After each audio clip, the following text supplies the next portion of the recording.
グラブルショーケース GBVSR パート2スタートです。はい、この番組は発売を目前に控えましたグランブルーファンタジー VS ライジングのこれまでの情報のおさらいから最新情報、さらには実際の対戦シーンなど情報盛りだくさんでお届けする番組です。本日 MC を務めさせていただくのはグランブルーファンタジーでシェロカルテ役を演じております加藤エミリです。そして一緒にお届けするメンバーはこちらの皆様。リーラを演じております今井あさみです。よろしくお願いいたします。そして皆さんはじめまして、リン役の川瀬真希です。よろしくお願いします。よろしくお願いします。というわけで前回のパート1の時に初めて発表されたリン役の川瀬はい、お願いしまよす。ろしくお願いします。いや、ついに前回初めてキャラクターが紹介されて、いきなりもうこの番組にそうなんですねよ。今日いろいろ聞けるんでしょうね。いや、言っちゃっていいんですか？ダメそうかな部分あるんですけど、皆さんと楽しい時間を過ごせたらなと思っております。よろしくお願いします。よろしくお願いします。もうね、発売も本当にいよいよ近づいてきたということで、もう今月ですからね。本当に楽しみです。それではですね、本日のお品書きをご覧ください。こちらです。ゲーム内コンテンツをご紹介。そして GBVSR リリンク発売直前記念トーナメント。はい、そして発売後も盛りだくさん新情報コーナーという内容でお送りしていきたいと思っております。前回の放送を見てて、デジタルフィギュアモードありましたね。今日実物で見せていただけるって聞いてるんですけど、どうでしょう。見せてもらえないの？あれですか、トーナメントで殴り合って勝った人が見せてもらえるみたいな。私が見せたらいいの？よーし。そうなると頑張らないとね。はい、それではまず GBVSR がどんなゲームなのか福原さんからご説明いただきましょう。まずはこちらの映像をご覧ください。皆さんこんにちは。グランブルーファンタジー VS シリーズクリエイティブディレクターの福原です。いよいよ発売が間近に迫ったグランブルーファンタジー VS ライジングについて改めて皆さんにご紹介したいと思います。 GBVS シリーズは格闘ゲーム入門の決定版となるタイトルを目指して開発しており、前作グランブルーファンタジー VS では格闘ゲームの間口を大きく広げ、グローバル120万本セールスを達成しました。遊んでいただいた皆様、本当にありがとうございます。今作ライジングではアクションゲームとしての気持ちよさはもちろん、対戦ゲームの醍醐味である駆け引きまで、前作以上に初心者から上級者まで奥深く楽しんでいただける内容となることを目指しました。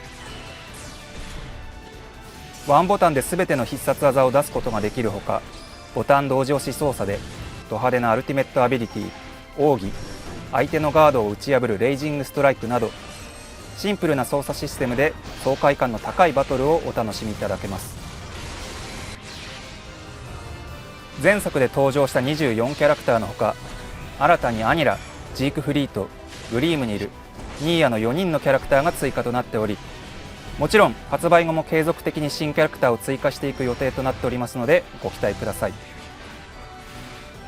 そしてライジングを紹介するにあたって外せないのがこれ、グラブルレジェンドバトル、通称グラバトです。ロビーアバターを使ってゆるいバトルを大人数で楽しめる専用モードで、さまざまなルールのパーティーゲームを楽しむことができます。気軽にワイワイと楽しんでいただけるものとなっているので、対戦の気晴らしに、もしくは対戦そっちのけで楽しんでいただけるかもしれません。前回配信されたグラブルショーケースパート1では、加藤さんたちにライジングダッシュ、ヒヒーロカネパーティー、キングオブタフネスの3つのルールで遊んでいただきました。今回は新たにさらに3つのゲームをこの後スタジオで加藤さん、今井さん、川瀬さんに遊んでいただきたいと思ってますので、よろしくお願いします。グラブルといえばストーリーも注目していただける要素かと思います。ストーリーモードはアクション RPG 感覚で楽しんでいただける前作の RPG モードにあたるコンテンツです。ただしボリュームアップに伴って育成要素は省略し、スストーリーとバトル部分を集中して楽しんでいただけるモードとしてリニューアルしました。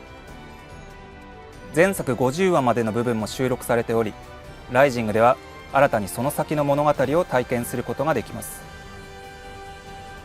グラブルのスピンオフとしてもとても興味深い内容になっているかと思いますのでご期待ください。前作で好評だったトレーニングモードもパワーアップし、便利機能が多数追加されています。攻撃後の有利不利が視覚的に分かりやすいフレーム表示対応のほか、これを見ればそのキャラクターの特性が分かるキャラクター説明書、トレーニングモード内でシームレスに実行できるコンボ練習など、練習に役立つであろう要素をこれでもかと詰め込んだので、ぜひ活用してみてください。グラブルショーケースパート1でご紹介しましたデジタルフィギュアモードも大きな目玉の一つです。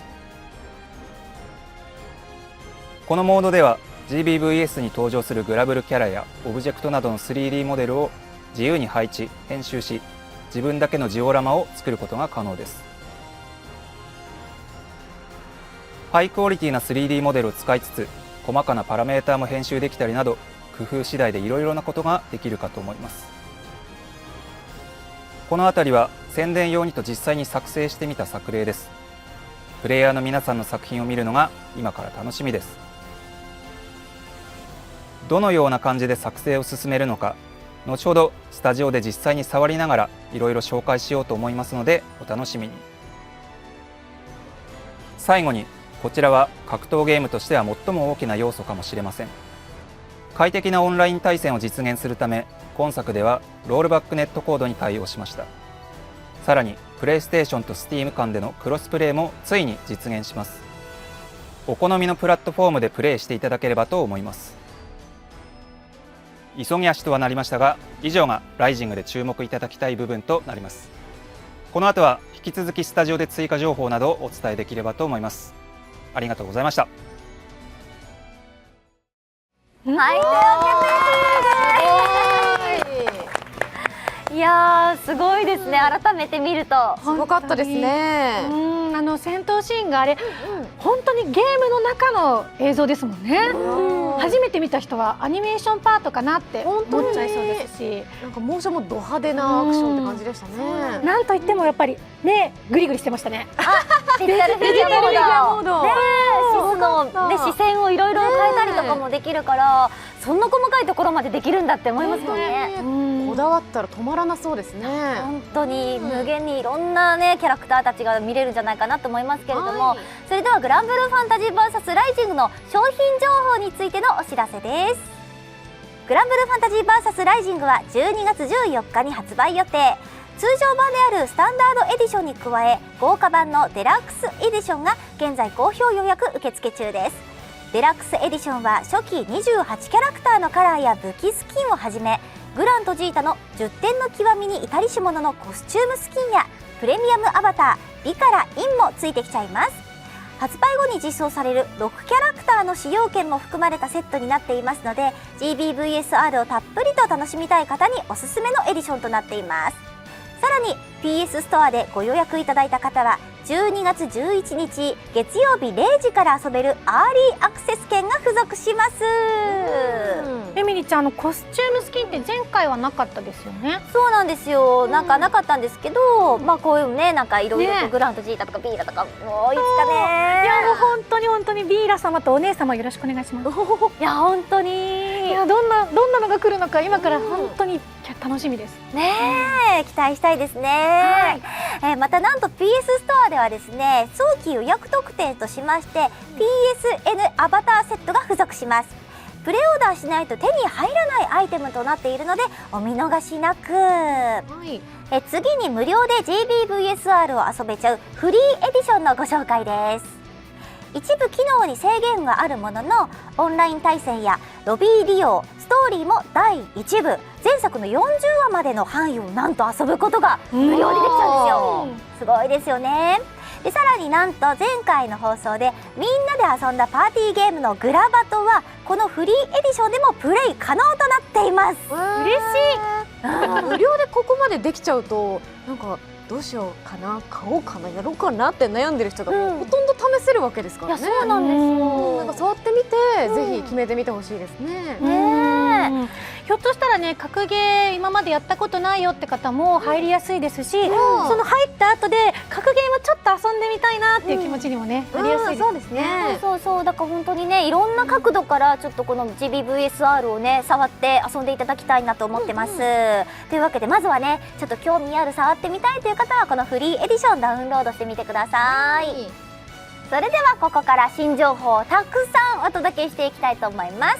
それではプレゼンテーターは福原さんお願いします。あれ福原さん福原さんの席、あれいなくないですか？随分と小さく。どうされました、はい福原さん？どうもこんにちは、福原です。いもしかして福原さんだと私たちに思えと？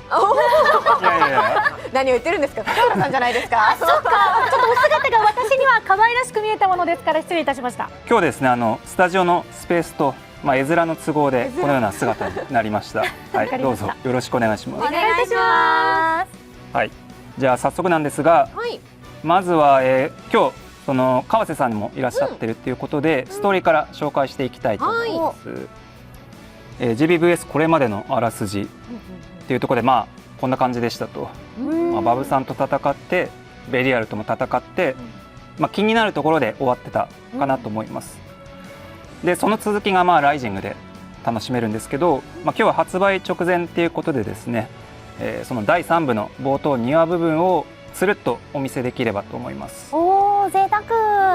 でちょっとプレイするんでコントローラーちょっともらってもコントローラコントローラー持てますか？いけますいけます。小さなお手で持てますか？あありがとうございます。よかった。かよりじゃあしっかり持っていただいて。そうですね。はい、頑張ります。はいします。じゃあいきますね。はい。じゃあストーリーセレクトっていうところで、第1部第2部第3部って分かれてるんですけど、第3部が新しいパートですね。おじゃあ早速第1話目をはい。はいやります。ちょっとセリフの邪魔しないように僕はおなるべく黙ってるんで。歯を唱えんとする星。この声はこの声誰？忠実な私？彼らがもたらしたということはいくつものもしかして次元の危機。襲い来る混沌と相対し続けた違う世界はドア玉は川瀬さんです。よかった。正解が来た。いや違います。リーンです。無数の大地が雲海を漂う最初から出てくる神に見捨てられしね空の世界。ここのナレーションもこれまでのあらすじ的な内容です。空の因果を歪め世界を再構築し善逸の世界への君臨を望んだ。高知の打天使ベリアルはベルゼバブから力を奪い悪用し己の造物主を蘇らせるため暗躍した。しかしそんな彼らの黒き野望は一つの気空弾によって打ち砕かれる。そしてしばしの時が流れ、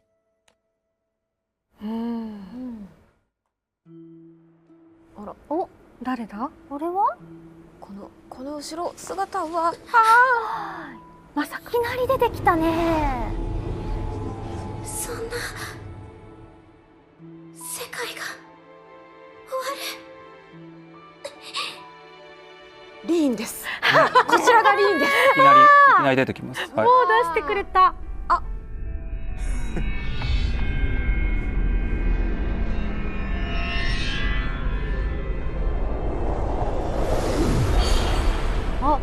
お、お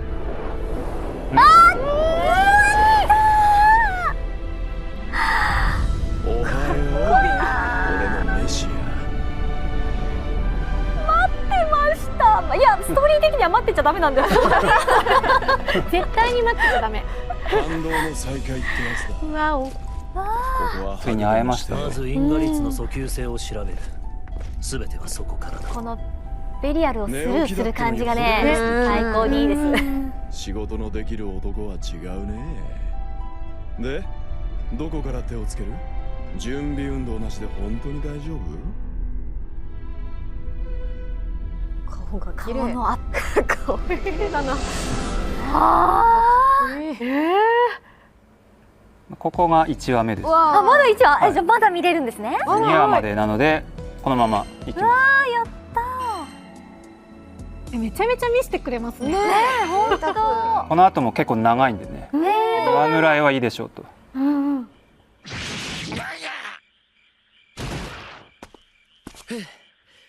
これでゴブリン討伐の依頼は完了かな。結構時間がかかっちゃったね。お疲れ様でした。グラン、ジータ。これで町のやつらも安心できるな。しかしグランもジータも働きすぎじゃねえか。カタリナも心配してましたよ。依頼を受けるのはいいけど無理してないかって。今回は飛び込みの依頼だったけどよ、姉さんたちやみんなと一緒にやってもよかったと思う。またゴブリンだったからね。まあ余裕を感じますよね。近くでは大きな混乱も起きていなかったし、このパタパタしてるのも可愛いな。リー君かわいい。この羽が特に記憶が改ざんされた人には少し休んでいてもらいたいから。私たちは鍛錬になるからいいよね。脅威はまだ去ったわけじゃないからね。こうしている間にもベルゼバブがまた何か計画してるかもしれない。それにベルゼバブが別れ際に言ってたルシファーの件も、もし本当にルシファーが目覚めたならきっと絶対に大変なことになる。フラグ立ててる。そいつがジータの世界に殺しかけたんだ。僕たちももっと力をつけないと。いやなんか嬉しいね。あ俺が敬愛するビッグボスをはてなはてなはてなそんに評価していや、あの人しかいないです。わかる。ベリアル。久々だってのにもうギンギンに元気だな。得意点たちは期待に応えられそうで嬉しいよ。君たちに紹介したい人がいてね。何？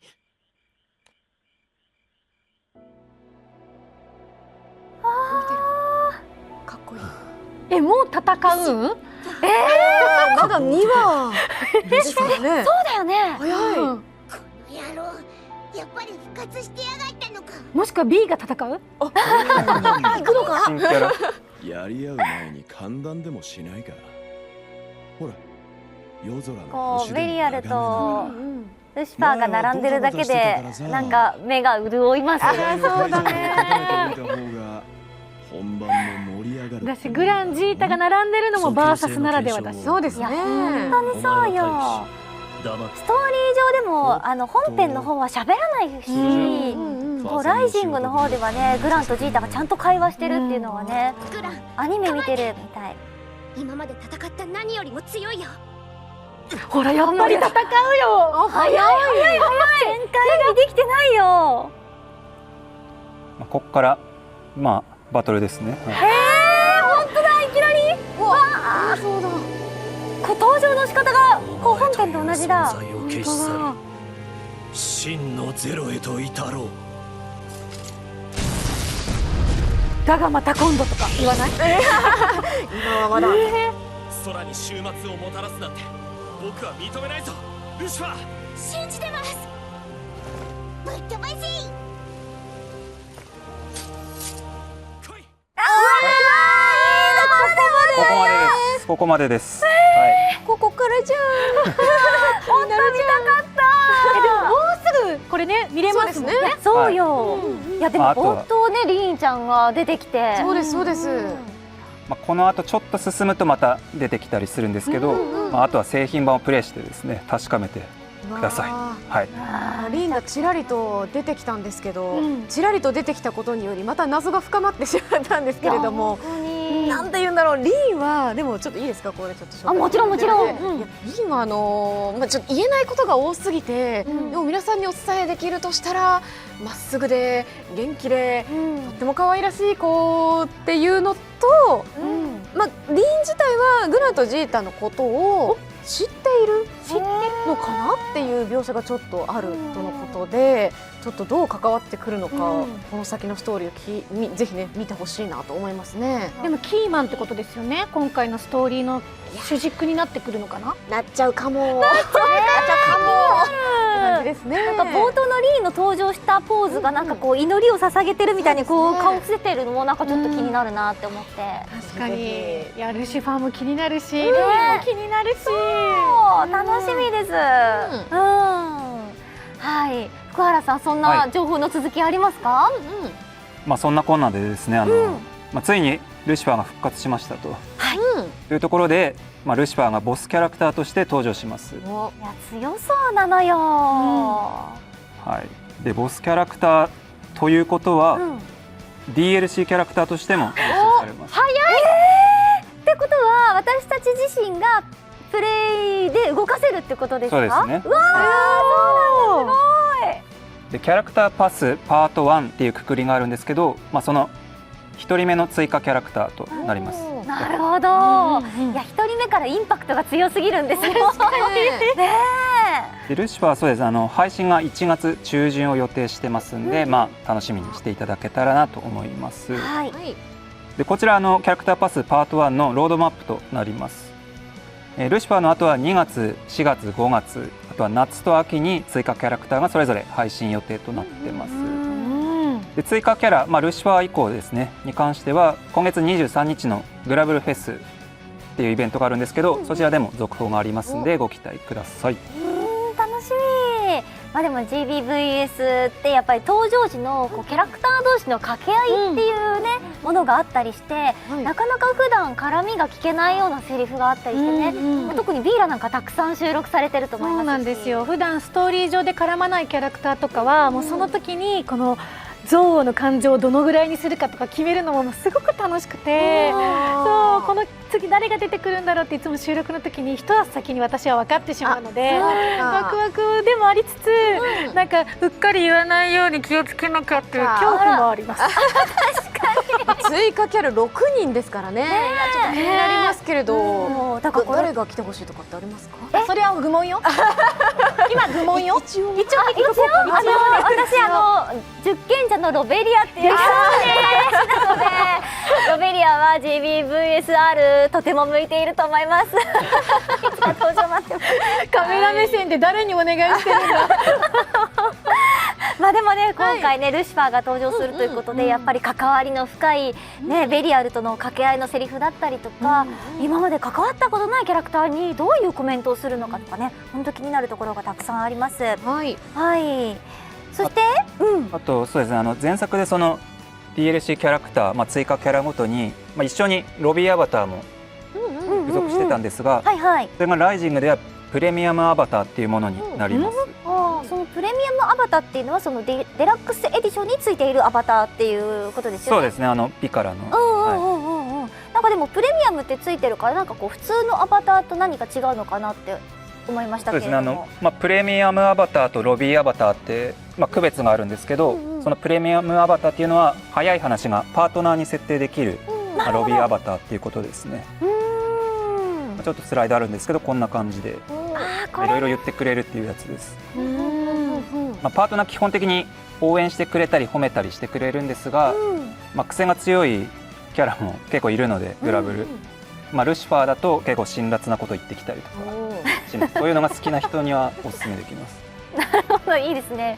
りんちゃんの説明とか応援の仕方がすごく可愛いですね。もうすごいこんな感じの子です。伝わる一言です。バーンと言ってますね。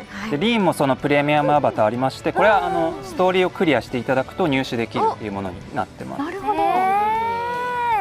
いや気になる。でもストーリー普通にね気になるから進めてたら、でもりんちゃんもこうやって応援してくれるプレミアムアバターがもらえるってことですね。擬音語で言うようなキャラに感じる登場には見えなかったけど、世界がって言ってたんですけど、バーンって感じですみたいな感じでね言うのね。楽しみ。なんかちょっと意外な面が見えましたね。そうなんですよ。さらにですね、おかげさまでこのようなプレミアムアバターも登場できることになりました。こちらをご覧ください。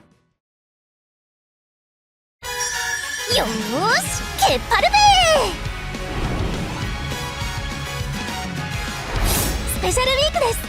精一杯頑張ります。ふふん、天王様に任せてよ。サイレンス鈴鹿です。よろしくお願いします。メジロマックイーンと申します。完璧な走りをお見せいたします。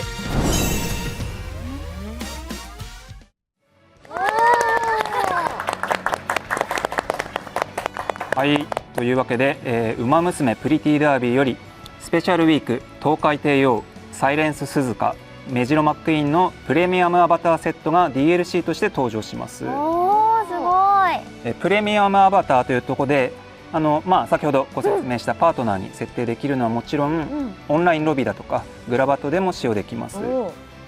購入いただくとゲーム内のプロフィールに設定できるバッジや、グラバットで使用できる武器スキン、人参ブレードというものも付属します。ゲーム本編発売と同時の12月14日から配信となりますので、どうぞよろしくお願いします。わー、すごい。コラボキャラクターも参戦ってなると本当にもともとねキャラがわーってしてるグラバトがさらに賑やかになりますよね。でも前作の時はあまたなる人気キャラをこう押しのけて、ゴールドシップちゃんが採用されてたと思うんですけど、今いなかったですよね。いなかったですね。ゴールシはもちろんいるんですけど、DLC ではなくてゲーム内ショップで、ルピを使って開放することができます。ゲーム内のお金ですね。ゴールシもプレミアムアバターなので、パートナーに設定できます。ウマ娘の子たちももちろんですけど、もうみんなキャラが個性的なので、どんな風に応援してくれたりとか声をかけてくれるのかちょっと気になりますね。確かに、いやめちゃくちゃ嫉妬したんですよ、ゴルシが人気すぎて。でもすごい元気もらえるんで、やっぱ人気出るのは分かるな、自分も分かるなって思いつつ、他のキャラクターたちもぜひ使ってみていただきたいです。いや本当に、いやでもね、こうやっても早速コラボの情報があるってことは、いやもしかして今後もこういうコラボ情報が登場するんじゃないかなってちょっと期待しちゃいますよね。はい、そうですね。今後もいろいろ登場するかなと思います。続いてはですね、ライジングのもう一つの看板グラバトについて紹介したいと思います。グラバト自体は前回パート1で、遊びながら紹介いただいたんですが、今回は3つ新しいルールを持ってきました。新しくもう一気に3つですか。はい、楽しみので、簡単にですがルール紹介します。まずライジングダッシュ、これは名前が同じルール、前回やっていただいた障害物競争があると思うんですけど、それのコース違いですね。なるほど。この他にももう1種類あったりするんですけど、これは登るタイプのライジングダッシュっていうものになってます。登るタイプで、次が、ゴーレムアタック。迫り来るゴーレムの群れを武器を使って撃退するゲームです。で、ライフ制になっているので、敵に触れるなどしてダメージを食らっていくと脱落しちゃいます。で、最後が、ぴょんぴょんサバイバル。これは縄跳び的なやつですね。床もついでに崩れます。これも最後まで落ちなかったものの勝ちです。で、今日は加藤さん、今井さん、川瀬さんにこの3つのルールを、前回同様オンライン参加の開発メンバーと一緒に遊んでもらおうかなと思ってます。お願いします。嬉しい。いや、私前回のそのグラバト内でも結構いい成績残せたので、今回もちょっと頑張って残っていきたいと思います。ちょっと開発メンバーの皆さんと一緒に遊ばせていただくということは、皆さんは結構やり込んでいるということですね。そうですね。いや、負けない。そうですよ、負けない。ワンツースリーフィニッシュ。やりましょう。いいですね。みんなで手つないで手つないでいるように見せかけて最後でね、最後で落としていく。じゃあそれでは早速ゲームをプレイしていきましょう。今回私が使用するキャラクターはですね、前回同様シェロカルテ使っていきたいと思います。名前はエミリンです。はい、そして私はなんとリーンが知っております。ありがとうございます。早速。そしてね、どこから私のあだ名がちゃんまきだということを知ってくださったのか、ちゃんまきに設定してくださったので嬉しいです。頑張ります。はい、そして私はもちろんリーラさんを使わせていただくんですが、私はミンゴス黒星となっております。負けそう。黒星。僕は福原です。本当だ。僕も今回参加します。おー、B 君だ。よし、スタートしたぞー。頑張るぞ。どこのステージだ。本当だ。上に上がっていくやつだ。ね、ありますね。頑張りましょう。おお。声が入ってた。わ、なんかすごい。あらららら。石が降ってきてる。あ、可愛い。可愛いね。ジャンプしてる。シュータよし。やばい、人がいっぱいいる。いけいけいけいけ。あ、いいぞいいぞいいぞいいぞ。痛い痛い。あ、やばい。誰だ？今、竹のこと殴ったの。おい、誰だ？おい。ここやばい。やばい。ちょっと待って、人が。人が多い。巻き込まれた。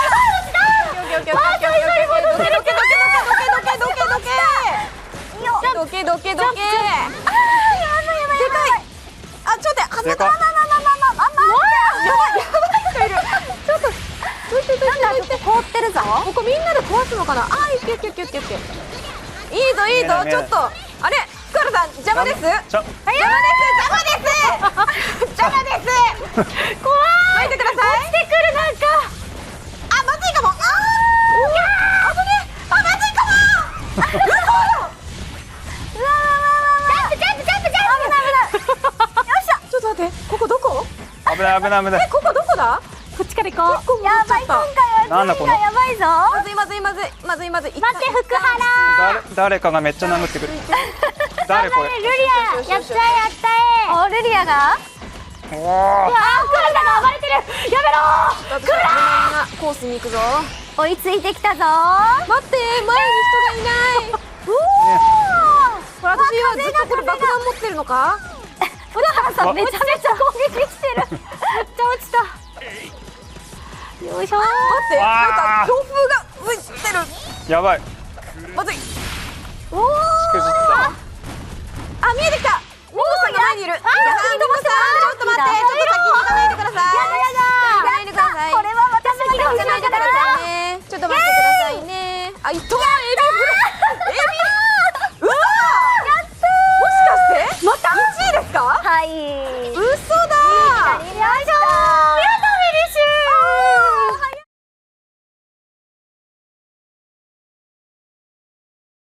あれ？ちょっと今すごいゴール前で待ってた人はいましたけど。ヘリかな。忖度あった？忖度感じた。でも最後ちょっと私殴られた気がしました。フェリさんが。大幅な遅れを取ってます。嘘。嘘、福原さんが。攻撃しようとするからですよ。途中で落ちちゃって。あ、いたいたいたいたいた。ここの風が強いところも大変なんだよな。 20秒。なんか誰だこいつ。妨害してる妨害してる。このアイテムのエビがなんか狙って投げられましたね。本当？私前にしか投げれなかったんで自分で食らってたんですけど。なんかね R1 長押しにするとちょっと先の方まで飛ばせるのか。行ったから狙って投げられました。わあ。さあ次は連チャンで行くんですね。次はゴーレム。あ、ゴーレムか。ゴーレムのやつです。これ武器でゴーレムをまあ攻撃して倒してください。どうすれば負けなんですか？ハートが頭の上にあるんですけど、はいはい。敵に触れるとそれがなくなってくんで、触れたらゼロになると脱落ですね。はい。ということは仲間を攻撃はできないんで大丈夫です。なるほど。じゃあみんなで協力ですね、ここは。そうです。わかりました。すごい。なるほど。おお、楽しい。めっちゃ水出てる。来た来た来た来た。めっちゃ来てるめっちゃ来てる。あ、すごい来た。私さ待って、すごい来てる。すごい来てる。すごい、あ、すごい来てる。あ、弾がなくなるんだこれ。武器はなんか何種類かある。武器がこれ武器はどこで買えるんだろう。私ビーク遠距離系のだ。私すごい水が出ます。何このなんかアラーム音がいっぱいいた。赤いゾーンに入ってると攻撃力がアップします。なるほど。緑だと回復する。緑だとですよね。そうです回復。私結構安全に攻撃できますね。すごい。遠距離系なんで。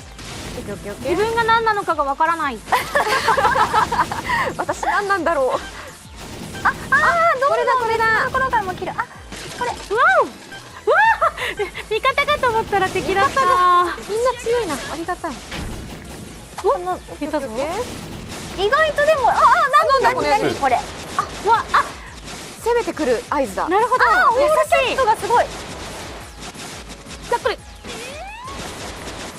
あれだね、なんかこう強い人に任せるっていうのも手だな。逃げ切ればいいんだもんね。逃げ切ればいいんだね。できればいいんですもんね。うわあ、でもこの攻撃私好きかもしれん。ちょっと逃げてばっかりで全然役に立ててない。いやでも逃げるのも戦略だからね。確かに確かに。うわー、なんか大きいの来た。でかい。で痛い。うわーぐちゃぐちゃだ。ちょっと待ってちょっと待って。うわー、逃げろ。うわー、うわー。弾をチャージするのが大きいぞ。ライフが1個減ってしま誰かがった。脱落した。緑のとこに入ればいいんだよね。あ、やばいかも。誰か1人だけ落ちましたまずいね。かも。ちょっと私逃げますわ。オッケーオッケー。おウェーブ3。誰か回復の緑のやつ。緑のやつ。緑のやつない。緑の。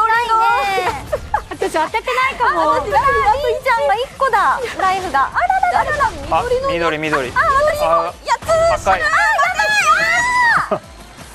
私落ちまさかの。あったあったあったあった。私落ちてしまった。ちゃんが落ちるの？回復取りに行ったら巻き込まれちゃった。そうなんだ。うわ何この。やばい。ダメ。何これ？これジャンプして避けるんじゃないですかこの波を。難しい。うわもうこの緑にずっといよう。ー。すぐ消えちゃうのよ。あ、でも今チャンスで避けるの上手。タイミングがむずい。え、ビンゴス上手避けるの。うわ飛ばされた。すごい飛ばされた。うわあ、まずい。やばい。やばい。あと1個だ。あら。オッケーオッケー。やべ。まずいかもしれない。お前寄るな。福原さんも。触るな。触るな。ふう。おお。9、8。オッケーオッケーオッケーオッケーオッケー。あとは逃げれば。もうちょい。うわー、あとちょっと。わあ。わあ。逃げ切た。で、3人落ちて、そのうちの1人私が落ちた。さっきトップだったのに。いやでもだいぶ皆さんに助けてもらってたな。ああ。いや、面白い。うんすっごい面白い。ね次が最後ですね。そうだね。ちょっと私顎が疲れてきちゃった。食いしばっちゃった。今度縄跳びって言ってたね。縄跳びだ。あこれはもう落ちないようにするだけです。あ。これは生き残り戦ってことですよね。ってことはライバル？最後の1人まで。うわえこれは積極的に攻撃した方が。あ、私観戦中だ。落ちちゃったから。ちょっと待って。あ、本当だ。だいぶ人数が減ってる。ねえ、9人。オッケーオッケーオッケー。ジャンプ。わ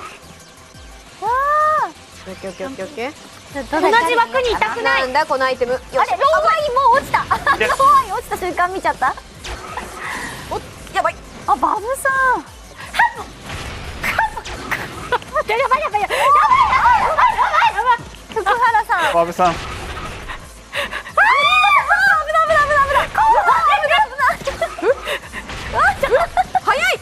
他の人が争ってる間に一人でなんか踊ってるだけ。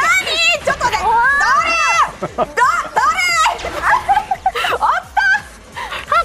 なんかすごい殴られた。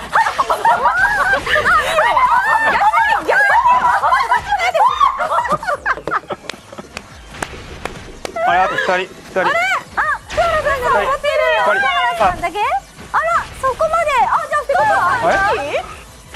勝ったわ。福原さんが優勝だ。いやーもらっちゃいましたね。いやー、美味しいとこ取りじゃないですか。やってるそう。本あ、順位が出てる。私6位だ。当。私10位だ。お4位。あ、すごい。あでも忖度のフェリが2位だ。優しい方です。優しい方。優しいけど上手なんですね、やっぱりね。ねえ。というわけでグラバトお疲れ様でした。はい。見事優勝したのは福原さんです。大人げない。ちゃんと本気出してる。こんなはずではすいません。いや絶対負けたくない人だから。忖度してないっていうことですよ。ありがたい。はい、というわけでグラバトすごい楽しかったですね。楽しかったです。ずえっとできる。本当に。でもずっと叫んでたから本当に顎が痛いです。楽しかった。楽でもしかったです。本当みんなでワイワイね、こうやって遊んで楽しめるものが無料でできるから。そうです。信じられない。そう、無料でできるんで、ぜひぜひ皆様一緒に遊んでくださると嬉しいです。はい。ではそれでは次ですね。前回放送時に大きな反響をいただきましたデジタルフィギュアモードの紹介といきます。実際にどのような流れで作成していくのか、ここでも実機プレイでお見せできればなと思います。デジタルフィギュアモード機能が結構多くて、多少慣れが必要な部分はあるんで、今回はちょっと自分がやります。はい、お願いします。確かに。で今回せっかくなんで、皆さんが演じられてる、リンちゃん、シェロちゃん、ビーラさん使って何か作ろうかなと思います。画面見ていてなんか気になったこととかあれば言ってみてください。まだどんなことができるかがちょっと分かってはいないんですけど、例えばビーラさんが華麗に空を舞っているフィギュアとかも作れるんですか？できますね。じゃありんちゃんがちょっと泣いてるとかそういう表情的なものも作れるんですか？泣いてるに近しいものはできます。私もシェロちゃんっていつもニコニコしてる印象があるから、なんかちょっと普段のシェロちゃんで見られないなんかポーズが見られたら嬉しいなって思ってます。はい、じゃあやってきますね。まず簡単な流れをなんか説明しながらできたらと思うんですけど、まず背景を選びますと、いっぱいある。こんな具合であるんですけど、どうすかな。どれがいいですかね。これで。でこの空間にいろいろ配置して作っていくんですけど、この空間って360度。うわー、すごい。すごい。結構なんか移動できてる感覚がありますね。範囲とかはあるんですけど。すごい。じゃあさっきのなんかああいう階段のところに並べたり遠くにねシェロちゃんがいるとかそういう配置もできたりするんだ。でそうですね、キャラカテゴリーを選んで、キャラクターをビーラで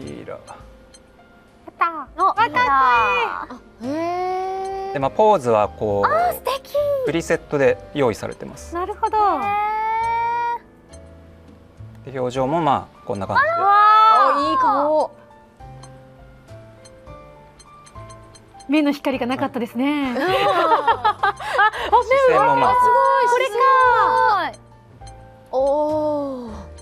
まだカラーとかもあります。色変えられるのかわいい。全然雰囲気変わりますよね。で武器とか、あとキャラによってはこういうオプションも、あとサイズとかもいろいろ。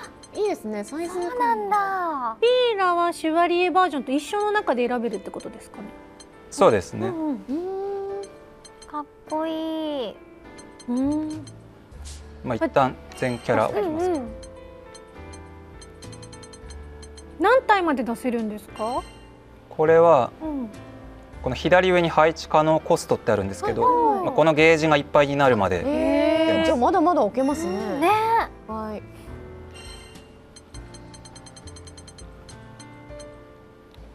あら早速。リン表情そうですね。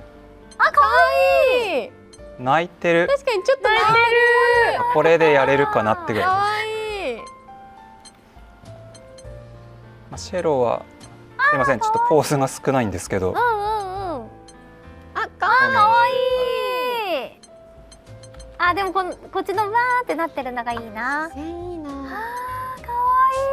いい。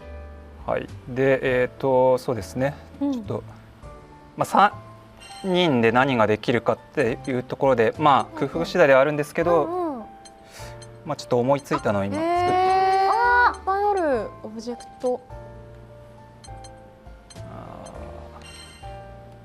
これはちょっと高めに作っていくとやりやすいんで。土台ってこれ土台ですね。後で消すのかな。それともこの上に何かを。机、そうですね。テーブルだ。下にね設置させて。しかも浮かして設置ができるのいいですね。縛りがないというか。おやおや。おやおやおや。酒盛りですか？めちゃくちゃ。生とかもこうできますと。本当だ。いやこれ好きな人たちはもうずっとできるよね。本当だよ。種類もたくさんあって、だってこれだったら普段こうお絵描きが苦手だな、でもこういうシチュエーション見たいなっていう人も確かにこれ使っていろいろ遊べますから。で遊んだ後に自分で写生したりしてね、画力が上がりそうね。練習モデルみたいなのできそうですね。わ、でかカツオヌス。いや本当にこのデジタルフィギュアモードがあると、私もこうお絵描きとか落書きするのも好きなんだけど、いろんな角度からキャラクター見ることができるから、もうそれだけでも本当に絵の資料としても教材だね。最高なのよ。衣装の見えない部分とかも観察できますもんね。そう。あとこうやってねポーズによってどういう風になってるのかね。悪い顔してるよ。やられてる。ちょっとビーラの扱い。でもこういうのが好きなんだろうなみんな。作ってる最中は結構地味な作業にはなるんですけど、いやこういうのが楽しいんですよ。好きな人はまあ好きでしょう。今ね背景が街中だからあれだけど、こうちょっとシリアスなシーンとかだとね、また雰囲気全然変わるんだろうしね。なんか今持ってたね。フライパンですね。やっぱギャグキャラなのかな。あれそういう意味でのキーキャラですかね。そういうこと？ストーリー中でちょっとフライパンが登場するんですよ。あ、オープニングで見た祈りをなんで可愛い。かわいい。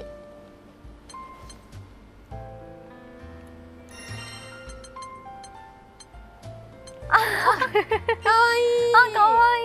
表情とポーズがぴったりだ。でカメラの設定、まあだいたい配置したら、最初の決めの絵を作るカメラを決めます。へえ。めちゃくちゃ楽しいなこれ。これ飲み会の後の二次会でなんかもう酔いつぶれた人たちみたいになってます。大丈夫ですか？どういうネタか予想してください。あ、シロちゃんはでも笑顔だ。シロちゃんは笑顔。いつもの怖いシロが出てんじゃないの？エミリちゃんの注文と。飲んでください。エミリちゃんのさっきの注文と逆じゃないか。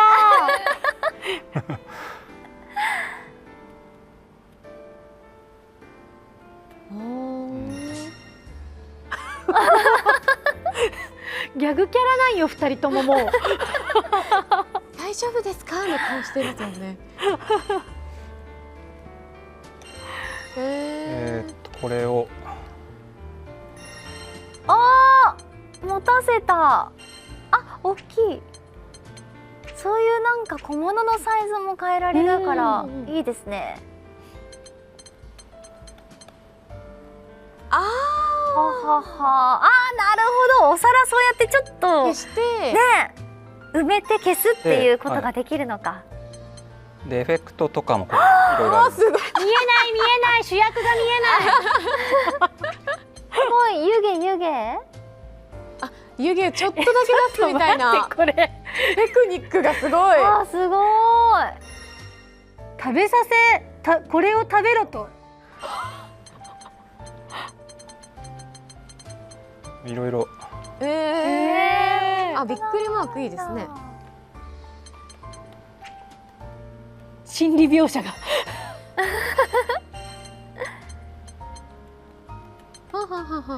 本当細かく設定できるんだ。ねえ、面白い。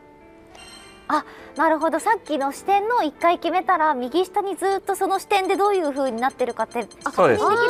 本当だ。こういう図形も作れます。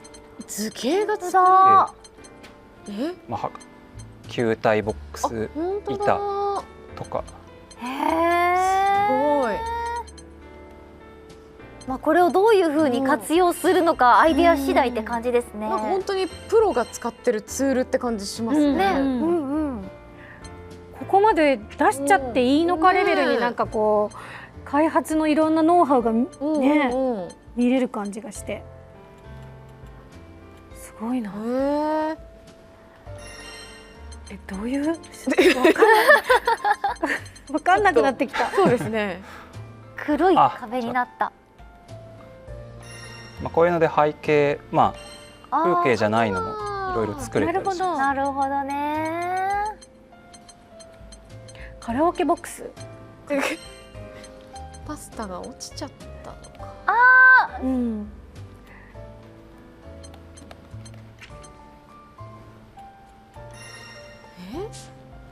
いや、すごいライティングだ。すごい。すごい。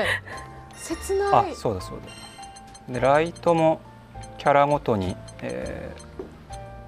やれるんですが、本当だ。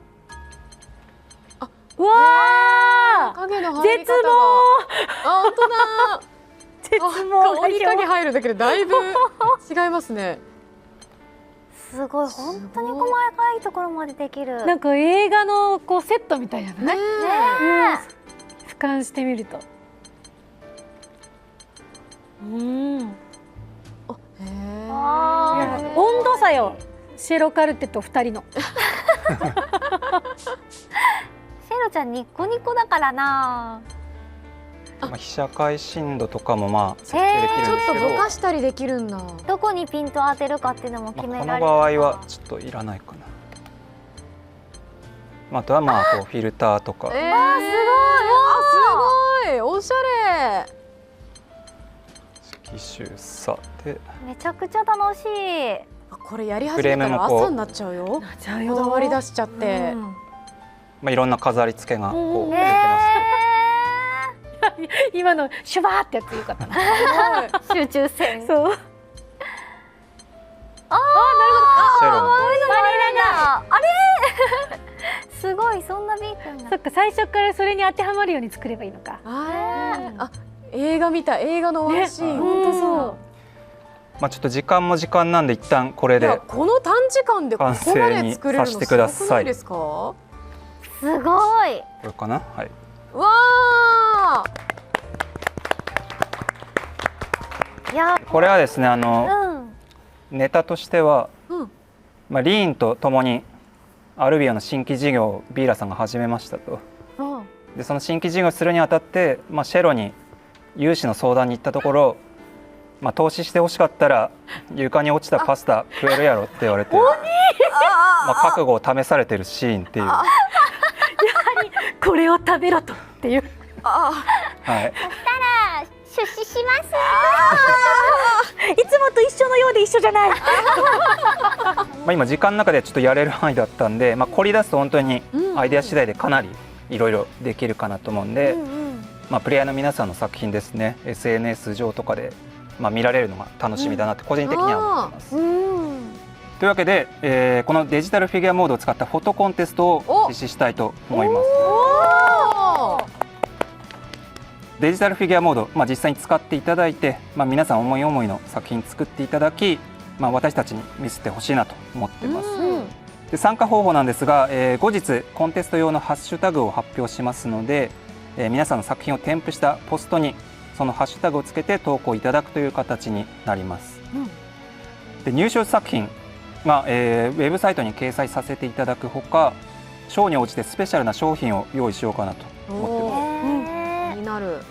で1点注意なんですが、デジタルフィギュアモードはゲーム内で収集する要素っていうのがありまして、オブジェクトとかですね、最初から全てのフィギュアとかオブジェクトとかエフェクトが利用できるわけではないんで、まあ、その点ご了承くださいので、まあ、募集期間ちょっと長めに取らせていただく予定です。詳細は後日公式 X でお知らせいたします。ぜひ皆様の応募お待ちしております。なるほど。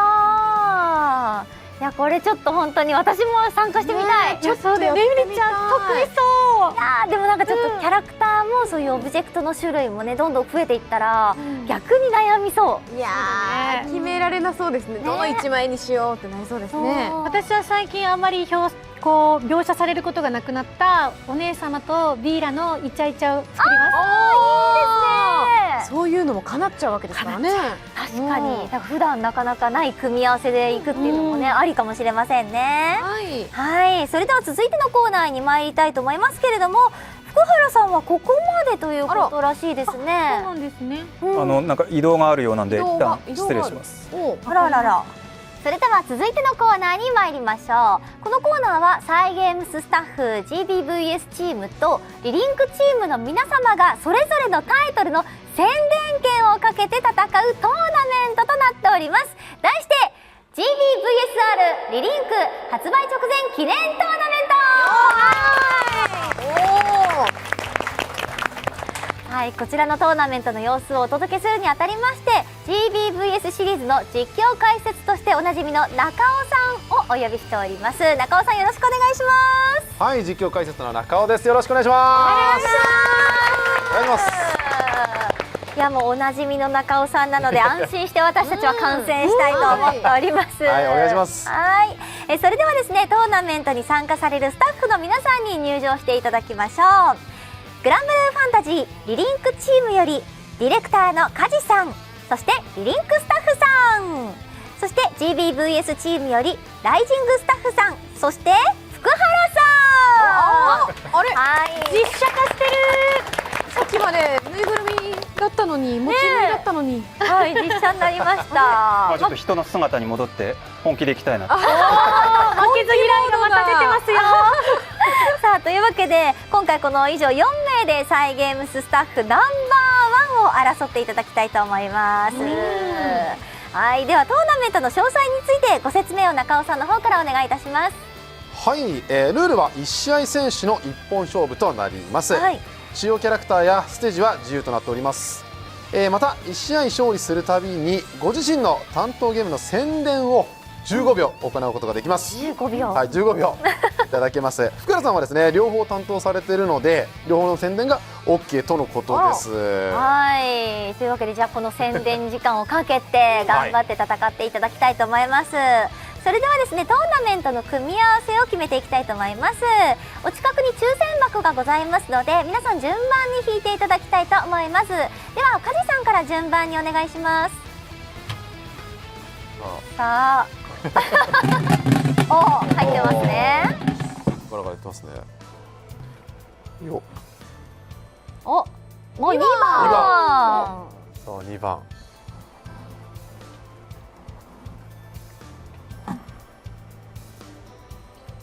3番。3番。探してます。見えてなかった。4番。となると、ということはお、残りは1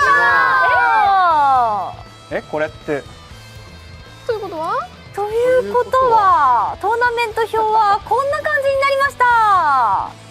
はい、というわけでなんといきなりリリンクと VS のディレクター同士の対決。負けられない頂上決戦がねえ、ここですでに早速いきなりこの対戦でいいんでしょうか。ねえ、またね、私たちはですね、はい、このトーナメントが始まる前に誰が1位になるかを予想しまして、無事その予想が的中するとなんとプレゼントがもらえるそうです。さあ、そのプレゼントの詳細をね、福原さんの方から発表お願いしたいと思います。はい、見事優勝スタッフを的中された方にはこちらフルーツの盛り合わせをプレゼントします。美味しそうな、美味しそうなフルーツ盛り合わせ。絶対当てよう。そうですね。絶対当てましょう。もうこの時点でいい香りがします。めちゃくちゃ大きいですね。ねえ、それではですね、早速1位予想に行きたいんですけれども、まずは、それぞれの皆さんの意気込みと、あと主要キャラクターをちょっと聞いて、私たち予想してみたいなと思っておりますので、皆様10秒ずつ自己 PR をお願いいたします。10秒ですよ。はい、リリンクのディレクターの梶です。使用するキャラはシャルロッテになります。開発めちゃくちゃ忙しい時期に、急に今日は呼ばれたので頑張って戦っていきたいと思います。まず初戦福原さんですね、胸を借りたいと思います。よろしくお願いします。さあ、そしてリリンクスタッフさんお願いします。はい、リリングスタッフです。リリンクの、宣伝ができるということで飛んできました。主要キャラはベリアルです。よろしくお願いします。リアル。さあではライジングスタッフさんお願いします。ライジングスタッフです。今日のためにセットプレーを研究してきたので頑張ります。今日のために負けられない。使用キャラクターはニーヤです。よろしくお願いいたします。ニーヤ新キャラですよ。では最後福原さんお願いします。はい、僕も結構忙しいはずなんですがちょっとディレクター対決ということでここで負けると番組的に終わりなので、頑張ります。はい、使用キャラはグリームにでいきます。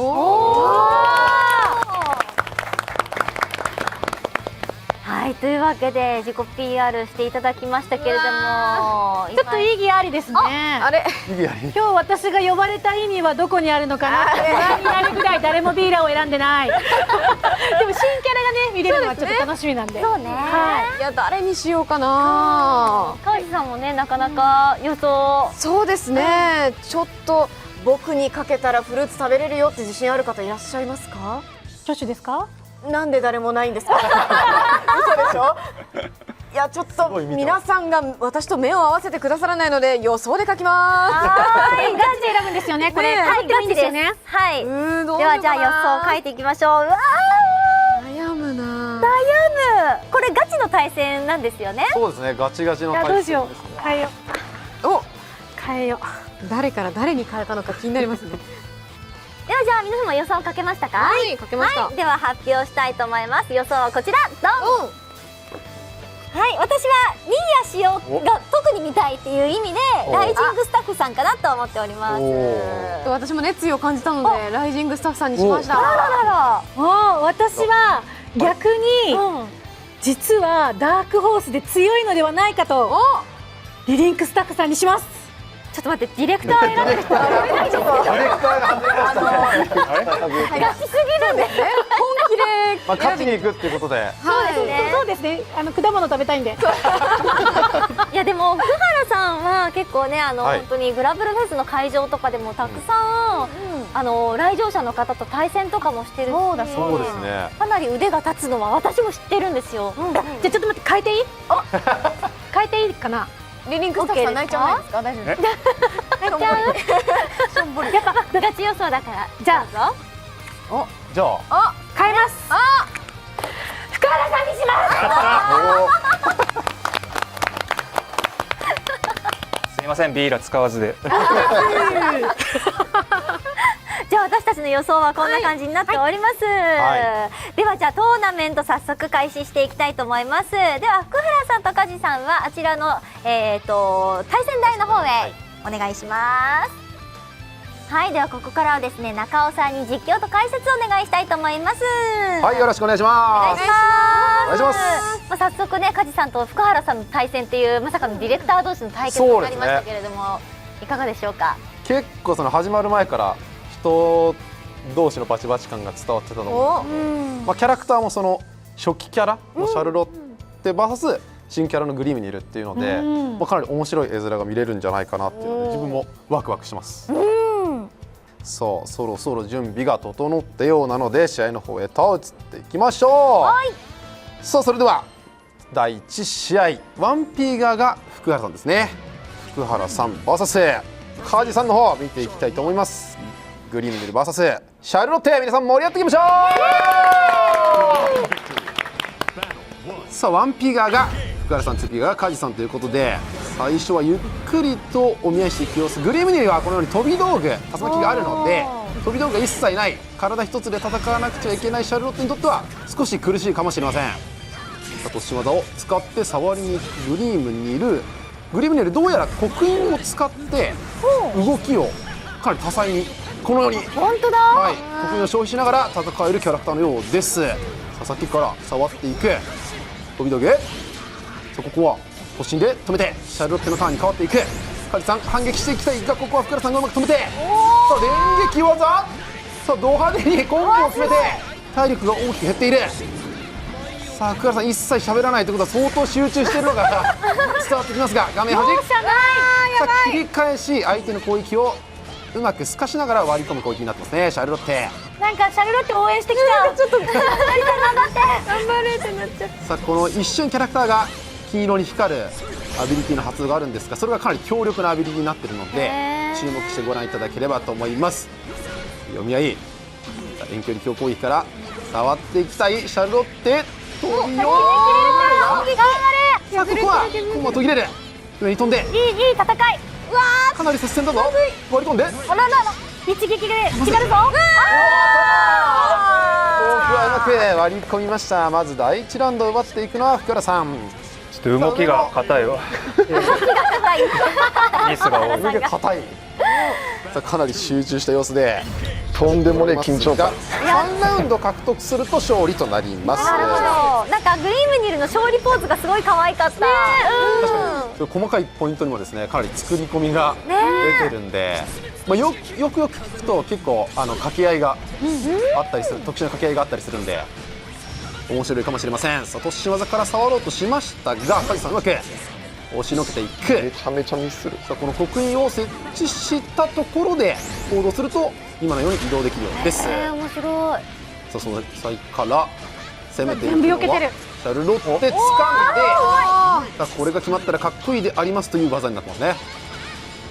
さあソードブルミエールから画面端を抜けていくのは福原さん。得意。おー、なるほどね。お互いにそろそろ大技が出てもおかしくないけど。アルティメットアビリティが突入。凄まじい連続コンボ。相当なやり込みが。さあ福原さんから笑みがこぼれ始めております。さあすでに歯茎が見えておりますが、梶さんこのままではやばい。やはりやりきれないでしょう。やばいという声が聞こえておりますが、どこかで反撃してほしいところ。うまく飛び落として、結構その攻め手を決めているのは梶さんなんですが、要所要所でその攻めを逆に取って、まあ、自分のリターンに変えているのが福原さんということですね。シャルロッテのことも知り尽くしてるってことなんですそうですね、ここかなりキャラクター理解度が現れているかと思います。さあうまく掴んでいくのは空中で。さあリリンク、ディレクター梶さん、画面端から逃さない。梶さんがかなり追い込んでるようには見えるんですけどね。そうなんですよ。やばい。さあここはうまく相手のガードをクラッシュするが、ここは福原さんも抗っていく。さあアルティメットアビリティから凄まじいダメージを奪ってジャンプとよし。さあ梶さんもよしで今。と笑みが出てますよ。一瞬報いましたね。さあ忙しい中、おそらく相手を倒すためにやり込んできたんでしょう。間違いない。さあ開幕、本気の戦いですね。結構そのじりじりと相手の動きを伺う時間が増えてきましたね。ここは飛び道具が長い間地上に設置されてましたね。そうですね。結構罠みたいに設置する方法もあるということですね。即消えたり持続していたりというようにパターンがあるので、おそらく何かしらの手段があるんでしょう。さあ切り返しからシャルロッテ、画面端近くへと追い込んでいく。さあ体力リードを取っているのは梶さん。切り返しガードして、さあ刻印がある場所で戦うとグリームにいる凄まじいダメージを先ほどから出している。画面端に近寄せて、さあジャンプで越えたところはさあグリッドオンすると、ここはダメだ。切り返して福原さん。そうですね、今井さんにとっては絶対勝ってもらわなくてはならない。さあ凄まじいヒット数が出ている。飲んだ画面端奥攻め、やっていくのは福原さん。あ、グリームニルがかっこいい。いや、福原さんすごい。さあ見事勝利を収めたのは福原さんとなりました。おめでとうございます。さあでは15秒の PR のお時間が贈呈ということで、では福原さん PR をお願いします。はい、グリームにすごい楽しいキャラです。他にもかっこよく動くキャラクターいっぱいいるグランブルファンタジー VS ライジング12月14日発売です。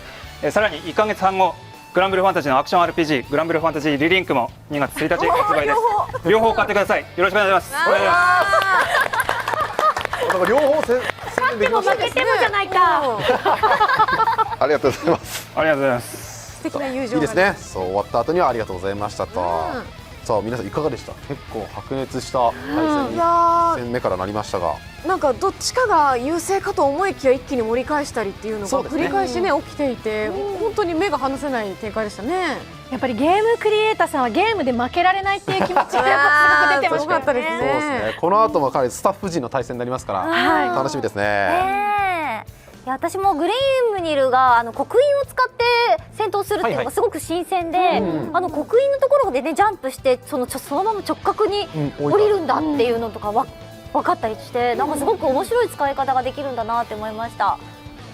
はい、それでは続いての対戦に参りましょう。続いての対戦はリリンクスタッフさん VS ライジングスタッフさんとなります。はい、こちらも負けれない組み合わせとなりますが、さあゲーム画面の方出ておりますベリアルニーヤと、ベリアルを使っているのがリリンクスタッフさん、そしてニーヤを使っているのがライジングスタッフさんということで、もうニーヤ使いやすさが欲しいにっていう結構難しいキャラクターなんですね。見た目と裏腹に使いやすいキャラクターになっているかもしれません。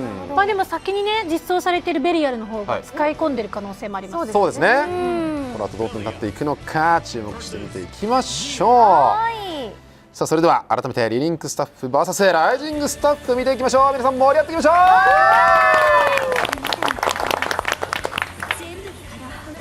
あ掛け合いが悲しい。その評価ちょっと待って傷つくな。俺ほどハートフルな天使はいないぜ。君の愛のキューピッドになるかも。さあこれもまたグラブル VS ならではですね。とんでもないことをベリアル言っておりましたが、ここから対戦が始まります。早い。さあまずはダッシュ攻撃ですね。これダッシュ中に攻撃ボタンを押すと、発動する特殊な攻撃モーションとなっております。すごいよ。出てる。挟み込んで圧倒していましたが、うまくベリアルも押しのけるか。触っていくのはライジングスタッフ。ニーヤはこの上の特殊なゲージを使ってデスを動かしているようですね。おお、投げていく。さあ投げ技から画面端が継続していく。さあベリアルの止まらない。さあニーヤ頑張ってしのいでいきたいが、強い。なんか私たちの時期はねパチパチパチって開き込んだ音が聞こえてくるんですけど、そうですね。皆さんマイコントローラーで参加されてるんで。リリンクスタッフさんアーケードコントローラーを使っての参戦となっております。ガチだ。それからデスを振り下ろして挟んでいく。さあこれは動くと後ろからデスが飛んでくるでしょう。デスがうまくさばいている。足払いからの飛び道具は退けて割り込んで、さあ押し返されるポイントをどうデスを使って抑えていけるかニーヤ。ジャンプ攻撃。さあここは切り返して相手の攻撃を避けながら自分の攻撃を当てていきます。さあそうでどこに歩いてる。後ろから投げて、さあ画面端を手に入れた。さあ2人で一緒に攻めれるならと思っていたら奥義が当たって、さあこれはかなり減りますよ。表情がいい。さあ投げメッス。さあマジ減りだ。さあですがこれ奥義ゲージがなくなってしまったのでニーヤどうする。開放奥義。さあしっかりと決めてここを倒しきるでしょう。見事。すごい戦いだ。さあお互いに譲りません。これで1-1。かなりガチなバトルですね。そうですね。全力勝負。さあコントローラーを扱う音からも本気度が伝わってきますが、2を押しのけてプロのバトルを見てるみたい。本当ですよね。相当仕上げてる様子が画面の中から伝わってきますが、さあ無敵技はここはしっかりと反撃は抑えていく。さあ体力リードはニーヤが奪っている状況。この体力緑のバーの下にあるですねオレンジ色のこのゲージがマックスになった時はかなり危ない状況なんで、なるほど。何かが起こるタイミングなので注目してみていただければと思います。はい、ニーヤのハートの7っていうのちょっと気になります。そうですね。デスを動かすたんびに減っているので、なるほど。これって回数制限があるなるんですかね。あとこれは投げをすごい。容赦ないベリアル。使って先ほどはあそこからやられたのでうまく抑えていきましたね。さあ先にリーチをかけていくのはリリンクスタッフ。さあですが先ほどここからの巻き返しを見せてくれましたライジングスタッフ。さあ上からデスを下ろして、さあこの挟み込む連携かなり強力に見えますね。さあベリアルをもかなり体力削ることができていますニーヤ。飛び道具を上に曲げてジャンプするニーヤを止めていく。うわーすごい。さあエフェクトもド派手になったこともあってかなり体力が減ってるなっていう感じがしますよね。さあここは中二クリアからうわー強い。勝っていくのはリリンクスタッフ、おめでとうございます。そんなことある？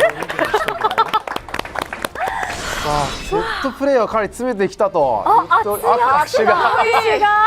手が交わされておりましたが、さあ見事勝利を収めたのがリリンクスタッフさんということなので、PR タイムが設けられます。さあでは準備ができたようなので15秒の PR タイムへと移ってまいりましょう。ではどうぞ。グランブルーファンタジーリリンク、2024年2月の1日発売です。ライジングに負けないぐらい、初心者向けに、作られたゲームとなっておりますので、アクションゲーム苦手な方こそ、ぜひ遊んでください。よろしくお願いします。さっそうとお手伝いに現れましたね。カジさんがゲストありがとうございます。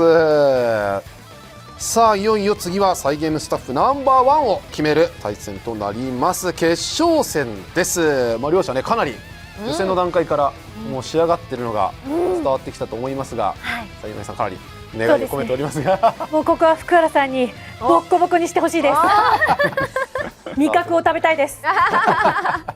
さあその熱い思いを受けてどうなっていくのか見ていきたいと思います。さあでは準備ができているようなので早速ですが試合の方へと移っていきましょう。1P 側がリリンクスタッフさん、2P 側が福原さんとなります。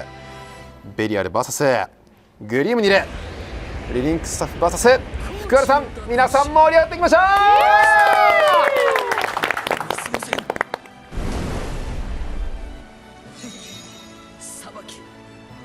受ければいい。待ってよ、俺が何をしたって。おっと、裁くにしても判決文は必要だろう。まずは根拠を示してもらわないとなあ。いいですね。さあこの掛け合いも 1P、2P が入れ替わるだけで変わりますから、なんでぜひねプレイしていただきたいと思いますが、そうここ飛び道具を逆手に取って触っていくのはリリンクスタッフ。さあ早くも画面端に追い込まれている福原さん。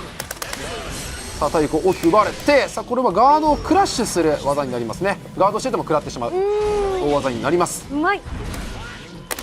さあこの体力の上にこっちでひし形のアイコンがあると思うんですが、これがゼロになってしまうと大変なことになります。はい。さあグリムニの顔が赤く光ってはいますが、これは大きなダメージを受ける状態になってますね。あーなるほど。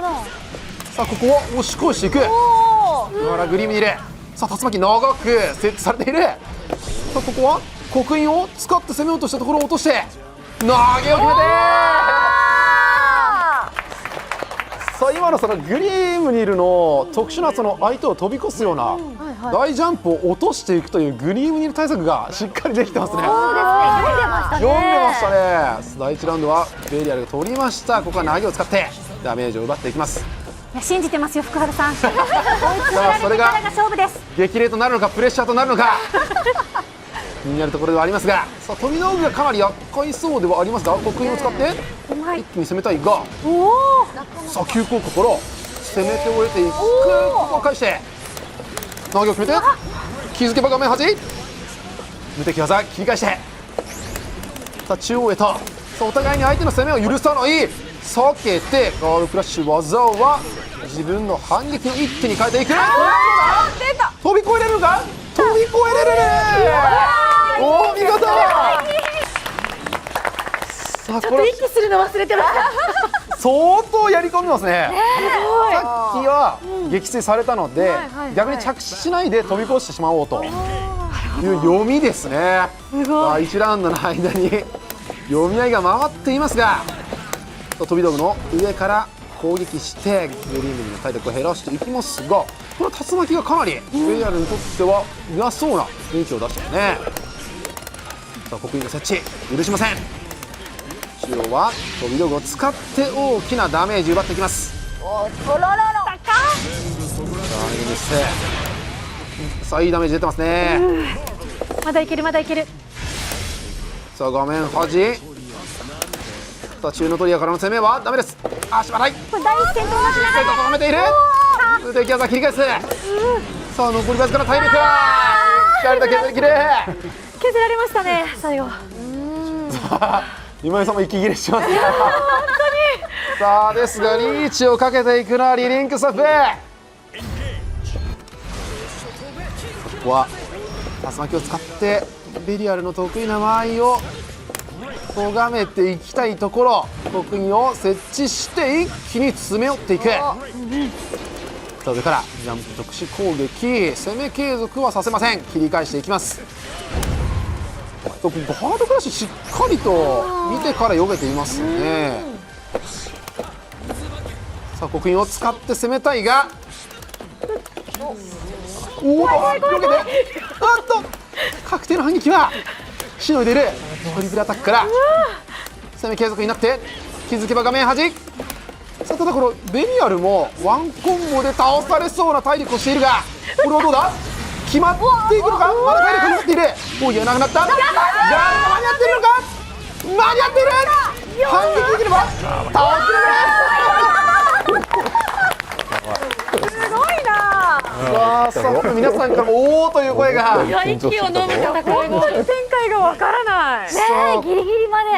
これでフルセット。はい。さあ泣いても笑ってもこのセットで最後となります。さあこの4ラウンドを得て相手のことを理解してきたところでしょう。上から攻めていくのはベリアル。やはり時間を置いてしまうと刻印を設置されてしまうので、なるべく早く倒してしまいたいというところでしょうか。さあここは押し返していける。ゴードしてだから隙がない。ベリアルのターンが続く。苦しい。あっとこれは画面端コンボが決まってしまうと勝っていくのはリリンクスタッフ。すごい。はいというわけで見事 GBVS.R リリンク発売直前記念トーナメントを制したのはリリンクスタッフさんとなりました。おめでとうございます。はいそれでは見事優勝をされたリリンクスタッフさんに最後の PR そして感想をお聞かせいただければと思います。お願いします。はい、リリンクスタッフ優勝させていただきました。ガチでいけという両ディレクターからの指示がありましたのでガチでいかせていただきました。ありがとうございます。さすがマイヤ結構持ってましたしね。確かに。はい、ということで遠慮なくリリンクの宣伝をさせていただきます。2024年2月1日発売ですので、皆様、予約も開始されておりますので、ぜひ、買ってください。よろしくお願いします。おめでとうございます。ありがとうございます。いやかなり熱い戦いが1回戦からはいかなり繰り広げられてたと思いますが、はいまあ一人あら一番ちょっと悔しい人いますね。そうですね。私が福原さんにくら替えをしたのがいけないんだ。確かにいけないんだ。最初選んでましたね。最初はねリリンクスタッフさんがそうでしたからね。ちょっとどっちも私の応援してた人だと思ってたけどよく考えたら外れることもあるんだ。でもお二人とも頑張ってくださったんでね。そうですね。本当にまずめちゃくちゃ熱い試合がかなり繰り広げられてて、発売前なんですけどこうやって遊んでいくんだよっていうのをこの我々プレイヤーにも伝えてくれるような試合が多かったので、我々も盛り上がりました。はい、ありがとうございました。本当に白熱してましたけれども、今回のトーナメントをちょっと受けて中尾さんの感想ちょっと聞きたいんですけれどもいかがでしたか？かなりその開発のスタッフさんたちがあれぐらいやり込んでるゲームがこれから遊べるって思うと、プレイヤーの我々としてはもう発売が待てないぐらいワクワクするような対戦だったので、本当に発売されてから自分は特にグリームにいる興味が湧いたので、早く触りたいと思います。ね、これを受けてね、また今後のいろんなトーナメント変わっていきそうな予感もしますね。はい、ありがとうございます。それでは改めて GBVS.R リリンク発売直前記念トーナメントを制したリリンクスタッフさんおめでとうございます。そして実況解説を務めてくださった中尾さん、そしてスタッフの皆さんありがとうございました。ありがとうございました。続いては新情報のコーナーです。ここからは発売後のイベントや情報の告知を福原さんからお願いします。まずは改めてになりますが GBVSR は12月14日全世界同時発売となります。発売後間もなくの12月23、24日に、ビッグサイトで開催されるグラブルフェス2023会場にて GBVSR とリリンクの合同 CU ブースが登場しますのでぜひ遊びに来てください。23日12時半からは GBVSR とリリンクの新情報をお伝えするコーナーもステージで行いますのでこちらもお楽しみに。続いて GBVSR ゲーム内情報です。前半でお知らせした通り来年1年間で6キャラクターの追加を予定しております。キャラクター追加の他にもゲーム内の便利機能の追加、オンラインロビーのアップデート、グラバトの新ゲームルール追加、ストーリーのエクストラエピソード追加など多数のアップデートを予定しておりますのでこちらもどうぞご期待ください。まだまだ今後もね新しい動きがどんどん出るのが分かって楽しみですね。次にライジングの新要素であるコスチュームスキンについてです。グランジータに続いてナルメアのコスチュームスキン国鳥無限衣が登場します。このコスチュームスキンはゲーム発売後に開催予定のバトルパスイベントの報酬として登場予定です。コスチュームスキンは今後いろんなキャラクターでどんどん追加していく予定なのでお楽しみに。この衣装着ますねついに。いやでもやっぱナルメアかそのうちビーラさんもね来るといいな。そして先ほど熱い戦いが繰り広げられた格闘対戦についてです。来年1月にライジングの発売後初の大型トーナメントを世界3地域で開催する予定です。アジア、欧州、北米で開催されるそれぞれのオフライン大会の上位者を3月にアメリカ・カリフォルニアで開催されるアークワールドツアーファイナルへ招待させていただき世界王者を決定します。アジア大会は1月20日、21日に東京でサイゲームスカップを開催となります。欧州に関しては同日の1月21日とはなりますがフランスでインフルエンサーかやねさん主催によるかやねカップにて大会を開催していただきます。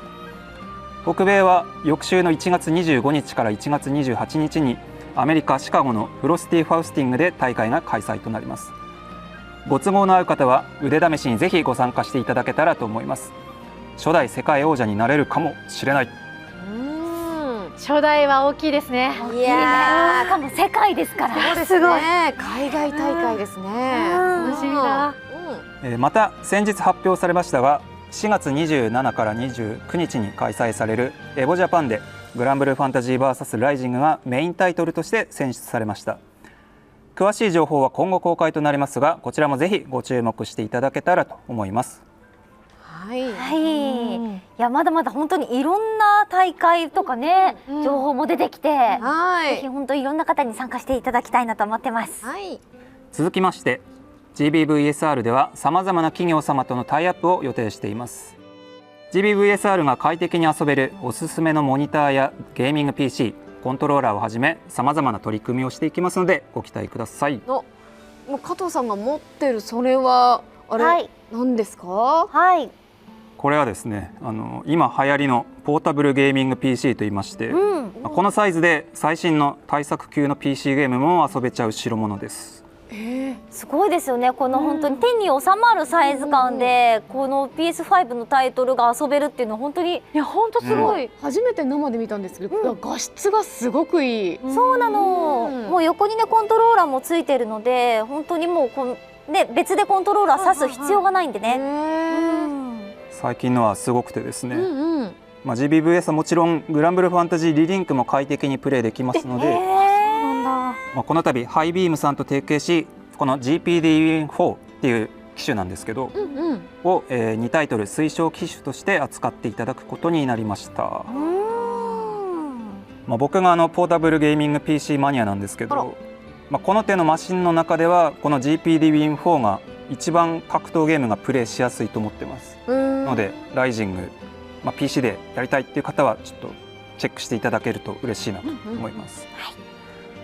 でポータブルゲーミング PC 専門店のハイビームさんというお店が、秋葉原と大阪日本橋に2店舗あって、GPD ウィン4の実機を見ることができるので、お近くの方はぜひ足を運んでみてください。僕からは以上となります、ということでいよいよ今月14日に発売となるわけですが、グラブルファン、格闘ゲームファンに楽しんでいただけるものになるようスタッフ一同全力で作ってきましたので、どうぞよろしくお願いします。発売後も、長く楽しんでいただけるものになるよう引き続き頑張りますのでよろしくお願いします。はい、福原さんありがとうございました。本当にこれだけでも情報が盛りだくさんでしたね。というわけで今井さん、高橋さんいかがでしたか？いや、一個気になったのがあったんですけど、世界大会の開催日がだいたい1月20日前後だったじゃないですか。ルシファーどうなるんだろう。確かに気になりますね。もう早速使う人もいるかもしれませんね。だいたい大会ごとに決まり事があるんですけど、大会直前に出たキャラクターとかは、基本的に使用禁止だったり、タイミングによりますけど、それもまた楽しみですね。どんなルールになっていくのかっていうのも、またねポータブルゲーミング PC があるので、もうどこでも練習ができちゃいますしね。本当に上手になっちゃいますね、さらにね。みんなねたくさん使っていただきたいなと思っております。最後に GPVSR の発売を記念しまして、私たち3人のサインが入った GPVSR キービジュアルポスターを抽選でプレゼントいたします。こちらです。はい、下の方にねサイン書かせていただきました。はい、さらに発売を目前に控えまして、さまざまな企業様からもプレゼントをいただいておりますのでご紹介いたします。まずはロジクール様からはアストロ A30 のヘッドセットになります。A30 はあらゆるプラットフォームに対応したヘッドセットで、ワイヤレスで快適に使用することが可能な商品となっております。続いてネットギア様からはニューラル21インチモデルとなります。デジタルキャンバスニューラルは写真や画像、絵画などその時の雰囲気に合わせて飾ることができます。ぜひお気に入りの作品を高精細ディスプレイでお楽しみください。続いてビクトリクス様からはゲームパッドのプロ BFG とアーケードコントローラープロ FS アーケードファイトスティックです。サーモス様からはハンドルが握りやすく深型で煮込み料理にも使えるデュラブルシリーズのフライパンです。フライパンはジータちゃんの武器スキンとしても登場してましたね。さあそしてタートルビーチ様からはステルスプロブラックモデルのヘッドセットとなります。こちらはワイヤレスかつノイズキャンセリングでの使用可能で、究極のオーディオの没入感の実現を謳っている商品となります。続いてあらゆる人に最高のゲーム体験をお届けする ASUS のゲーミングブランド ROG より ROG レンジャー BC1002 です。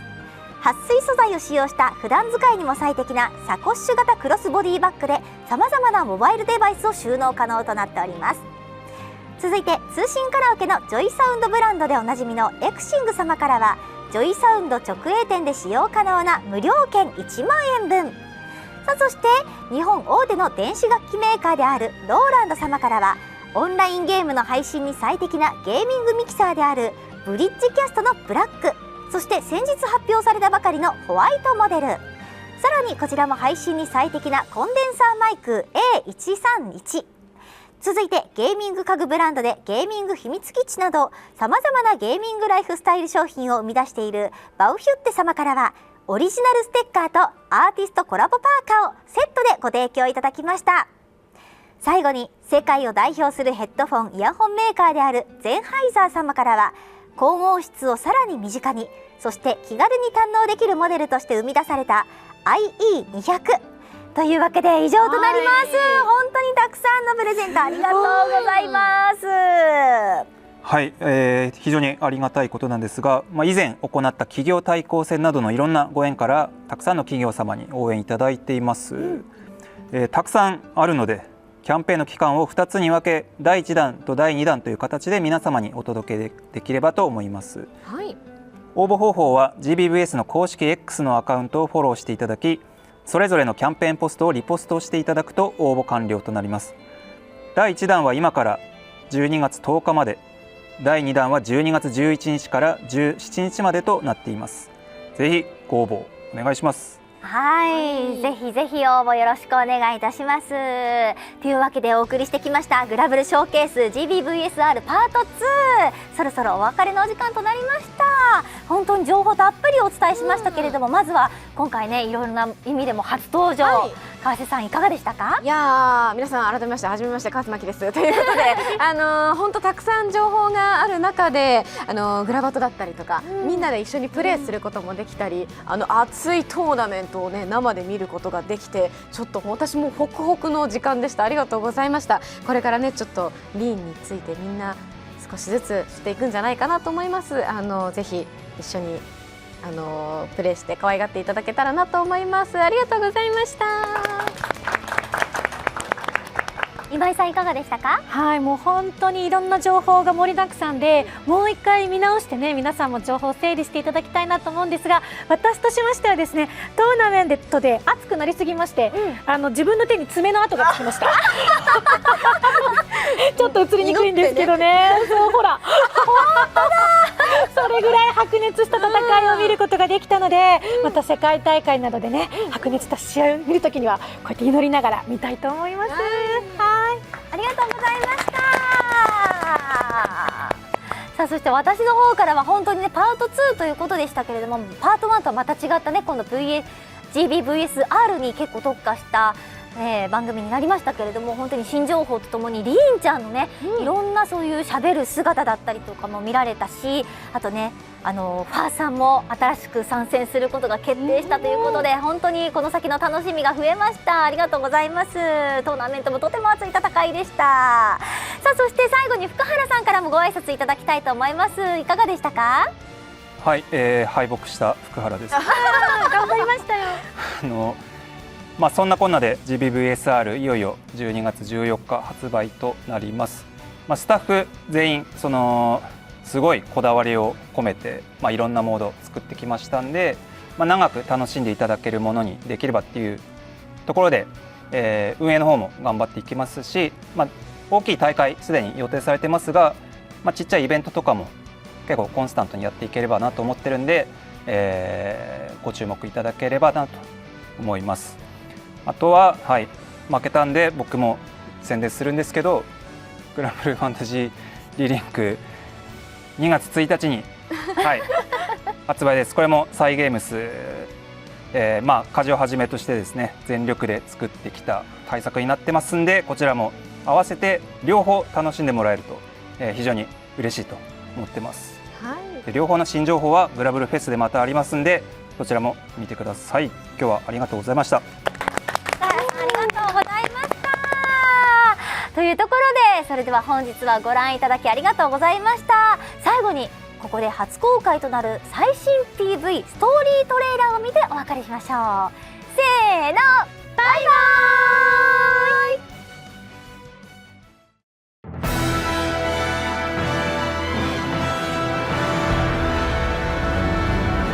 まず因果率の訴求性を調べる。全てのそこから世界が終わる。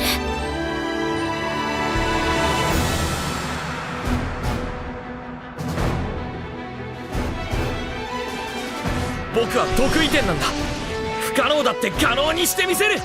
みんなが一緒なら大丈夫だよね。天使なき世界はイレギュラー。世界を本来の形に戻す鍵として俺はここに見学した。天使の復活か。問題はそんなことをルシファーがみすみす見逃してくれるどうかお願いします。私も旅に連れて行ってもらえませんか。絶対に取り戻さなきゃいけないんです。一体何者だ。アーカルムシリーズの契約者ミューヤ。彼女の死と神聖のひとまずの再現とはね、どこかでありえたかもしれない歴史、いや実際にどこかで起きてた歴史のひとかけら、そいつを組み込めちまう。まさにゼロ、何色にも染められる白紙の世界だ。お前に興味はある。だが後で殺す。得意点を滅する様を見物している。